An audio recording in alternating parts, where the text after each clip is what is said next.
ఈ ముఖ్యమంత్రి గారు కూడా ఢిల్లీ వేదికగా టెలిఫోన్ ట్యాపింగ్ తప్పు కాదు అని చెప్పి రకరకాల, ఇది సాక్షి పత్రికలో వచ్చింది, అదేవిధంగా ఆర్టీఓలో వచ్చింది, టెలిఫోన్ ట్యాపింగ్ తప్పు కాదు, టెలిఫోన్ ట్యాపింగ్ జరుగుతూనే ఉంటుంది అని చెప్పి ఈ ముఖ్యమంత్రి గారు కూడా చాలాసార్లు చెప్పిండ్రు, ఢిల్లీ వేదికగా చెప్పిండు. చాలా పత్రికల్లో కూడా ఇది ప్రచురితమైంది. 2025లో గత సంవత్సరం ఢిల్లీలో చెప్పిండు.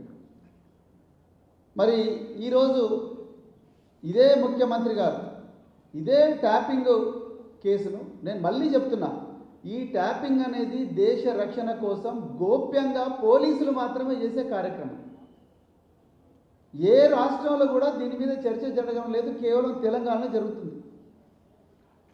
కేంద్ర ప్రభుత్వం కింద కూడా ఎన్నో నిఘా సంస్థలు ఉన్నాయి, కానీ ఢిల్లీలో దీని మీద చర్చ జరగడం లేదు.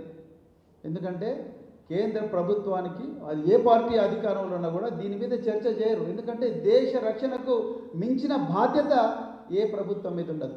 కానీ 4 గోడల మధ్యలో జరగాల్సిన ఈ ట్యాపింగ్ వ్యవహారం, చట్టబద్ధంగా జరుగుతున్న ఈ ట్యాపింగ్ వ్యవహారాన్ని బజారుకి ఇచ్చిన అపఖ్యాతి ఇలా రేవంత్ రెడ్డి గారు మూట కట్టుకున్నారు.